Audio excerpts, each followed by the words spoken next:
నమస్తే, welcome to our channel. YSRCP పార్టీని వైకామ party అని చెప్పి సోషల్ మీడియాలో ట్రోల్ చేస్తూ ఉండడం మనం గమనించాము. అదేవిధంగా అందులో కొంతమంది నాయకులు రెడ్ హ్యాండెడ్గా కూడా దొరకడము, లైక్ గోరంట్ల మాధవ్ కావచ్చు, ఎమ్మెల్సీ అనంతబాబు కావచ్చు, సంబరాల రాంబాబు కావచ్చు, అదేవిధంగా అవంతి శ్రీనివాస్ కావచ్చు, అడ్డంగా దొరికి బుక్ అయిపోయి వాళ్ళు బుక్ అయినా కూడా వైఎస్ జగన్మోహన్ రెడ్డి గారు ఏం చర్యలు ఏం తీసుకోలేదు. కానీ జనాల్లో అయితే పలచన అయిపోవడం మనం అందరం చూసాం. అదే కోవలోకి జగన్కు అత్యంత సన్నిహితుడైనటువంటి శంకర్ నాయక్ స్పాకి వెళ్ళి మసాజ్ చేయించుకుంటా, అది కూడా యాదృచ్ఛికమో కాకతాళీయమో కానీ 11 మంది విటులు ఉన్నారంట. ఆ 11 మంది విటుల్లో ఈయన శంకర్ నాయక్ ఒకడంట. ఆ వివరాలు ఏదో వచ్చింది, చూద్దాం పడదండి. మంచం కింద దొరికిన వైకాపా రాష్ట్ర నేత హైటెక్ వ్యభిచార గృహంలో రాసలీలలు. మసాజ్ కూడా కాదు, రాసలీలలే చేసుకుంటా ఉన్నాడంట.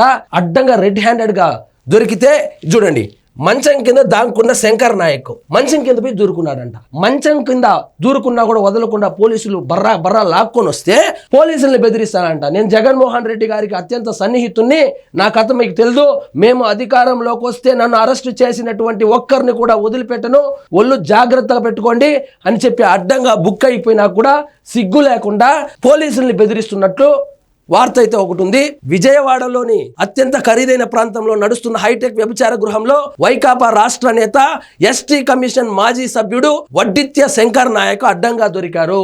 దీనిని కూడా సమర్థిస్తూ ఒక ఎస్టీ బడుగు బలహీన వర్గాలకు చెందినటువంటి నాయకుడిని అరెస్ట్ చేస్తారా అని సోషల్ మీడియా వేదికగా వైఎస్ఆర్సీపీ కార్యకర్తలు సిగ్గు లేకుండా సమర్థిస్తున్నారు.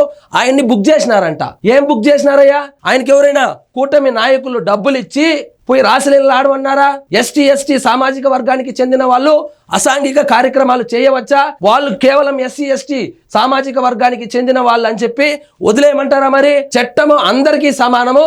ఏ సామాజిక వర్గానికి సంబంధించిన వాళ్ళైనా ఏ అసాంఘిక కార్యక్రమానికి పాల్పడినా చట్టం తన పని తాను చేసుకుపోతుందని చాలా సార్లు రుజువైంది. చూడండి, మంచం కింద దాక్కున్న శంకర్ నాయక్ తనను వదిలే అంటూ పోలీసుల పైన జులుమంట.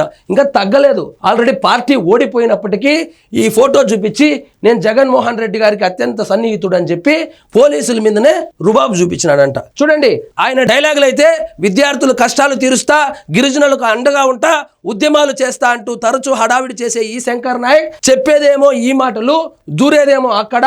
మళ్ళీ జగన్మోహన్ రెడ్డి గారి ఫోటో చూపించి జగన్మోహన్ రెడ్డి గారు నాకు సన్నిహితుడు, నాకు ఫ్రెండు అని చెప్పి పోలీసుల మీదనే రుబాబు చూపిస్తున్నాడు. చూడండి, ఎంతసేపటికి పిలిచినా రాకపోతే, పోలీసులు సూచించినా రాకపోవడంతో వాళ్లే లాగి తీసుకొచ్చారు. తనను వదిలేయాలంటూ తిరిగి పోలీసులపైనే జులుం ప్రదర్శించినట్లు తెలిసింది. ఈ కేసులో శంకర్ నాయక్ ను A10 గా చేర్చారు. ఇక్కడ వరకు సంతోషం. ఎలాగో A11 గా చేర్చలేదు. 11 గా చేర్చింటే దొరికింది 11 మంది, ఈయన A11 అయ్యేవాడు. ఇదండి ఈరోజు మన టాపిక్. మీకు ఈ వీడియో నచ్చినట్లయితే లైక్ చేయండి, షేర్ చేయండి, ఛానల్ మాత్రం సబ్స్క్రైబ్ చేసుకోవడం మర్చిపోవద్దు.